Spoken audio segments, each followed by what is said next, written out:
السلام علیکم ورحمۃ اللہ وبرکاتہ۔ الحمد للہ رب العالمین والعاقبۃ للمتقین والصلاۃ والسلام علی اشرف الانبیاء والمرسلین نبینا ورسولنا وحبیبنا محمد وعلی آلہ واصحابہ اجمعین، اما بعد۔ قابل احترام سامعین، قابل احترام ناظرین، ہم سب جانتے ہیں کہ محرم الحرام کا مہینہ شروع ہو چکا ہے، نیا اسلامی سال شروع ہو چکا ہے۔ ہم میں سے ہر ایک کو چاہیے کہ وہ اپنی زندگی کو قیمتی بنائے۔ زندگی کا ایک سال کم ہو چکا ہے، بقیہ جو بھی زندگی جس کے پاس بھی جتنی بھی ہے اس کو زیادہ سے زیادہ قیمتی بنانا چاہیے۔ اس مہینہ کے اندر ایک دن ایسا آ رہا ہے کہ جس کا روزہ رکھنے سے اللہ تعالیٰ ایک سال کے گناہوں کو معاف کر دیتے ہیں۔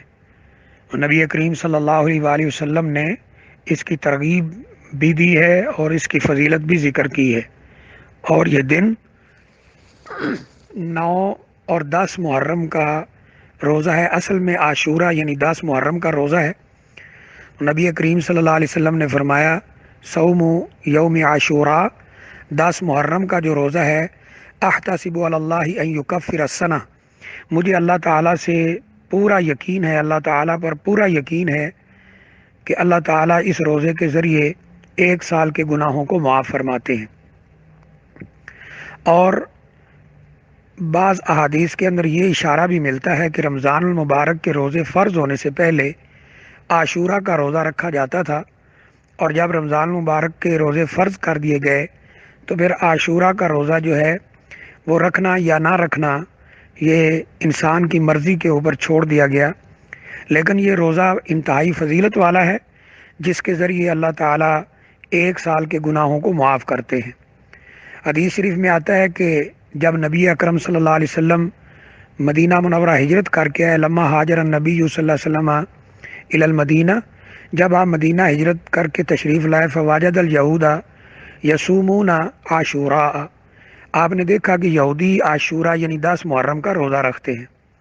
تو آپ نے ان سے پوچھا، ما ھذا الیوم الذی تصومون فیہ، یہ کیسا دن ہے جس میں تم روزہ رکھتے ہو، یعنی کیوں رکھتے ہو؟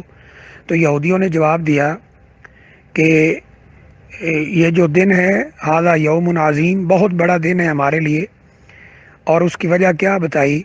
کہا کہ یہ وہ دن ہے الذی نجی اللہ موسیٰ و بنی اسرائیل من فرعون، بعض میں صرف موسیٰ کے لفظ ہیں علیہ الصلاۃ والسلام، کہ اللہ تعالیٰ نے موسیٰ علیہ الصلاۃ والسلام اور بنی اسرائیل کو اس دن فرعون کے ظلم سے نجات دی تھی، یعنی وہ غرق ہو کر مر گیا تھا، اور بنی اسرائیل اور موسیٰ علیہ الصلاۃ والسلام کو اللہ تعالیٰ نے نجات دی۔ یہ بات سن کر رسول اللہ صلی اللہ علیہ وآلہ وسلم نے فرمایا، نحن احق بموسیٰ، ہم موسیٰ علیہ الصلاۃ والسلام کے ساتھ تم لوگوں سے زیادہ تعلق رکھتے ہیں، زیادہ حقدار ہیں۔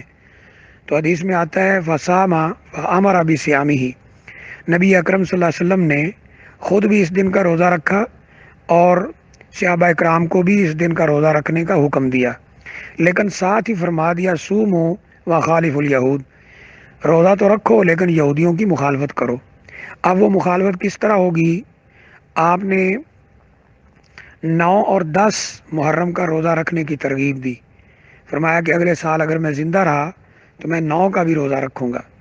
9 اور 10 کا روزہ رکھا جائے، اور اگر کسی وجہ سے 9 کا روزہ نہ رکھا جائے تو پھر یہودیوں کی مخالفت کے لیے 10 اور 11 کا روزہ رکھا جائے، جیسا کہ سابق مفتی المملکہ العربیہ سعودیہ ابن باز رحمہ اللہ تعالیٰ سے جب یہ سوال ہوا تو انہوں نے کہا کہ 9 اور 10 محرم کا روزہ رکھا جائے، یہ زیادہ افضل اور بہتر ہے، اور اگر یہ نہ رکھا جا سکے 9 کا تو پھر 10 اور 11 کا رکھا جائے، تاکہ روزہ بھی رکھا جائے اور یہودیوں کی مخالفت بھی ہو۔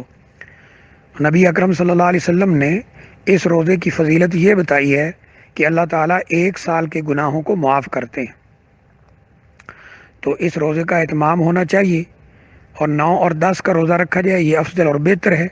اگر کسی وجہ سے 9 کا روزہ نہ رکھا جائے تو پھر 10 اور 11 کا روزہ رکھا جائے۔ اور اس کے علاوہ بھی محرم کے روزے وہ بہت فضیلت والے ہیں، لیکن خاص طور پر یہ 10 محرم یعنی یوم عاشورہ کا روزہ جو ہے، اس میں رسول اللہ صلی اللہ علیہ وسلم نے امت کو ترغیب دی ہے، خود بھی رکھا ہے، حکم بھی دیا ہے، اور یہ روزہ رکھنا چاہیے، 1 سال کے گناہوں کی معافی کا سبب ہے۔ یہ اللہ تعالیٰ کا ہم پر خاص فضل ہے کہ 9 اور 10 کا روزہ رکھیں یا 10 اور 11 کا روزہ رکھیں تو اللہ تعالیٰ 1 سال کے گناہوں کو معاف کرتے ہیں۔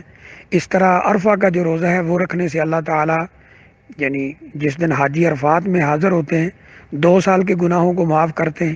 یہ اللہ تعالیٰ کا ہم پر خاص فضل اور کرم ہے۔ تو بہرحال 9 اور 10 کا روزہ رکھنا چاہیے، یہ نہ رکھ سکے تو 10 اور 11 کا روزہ رکھنا چاہیے۔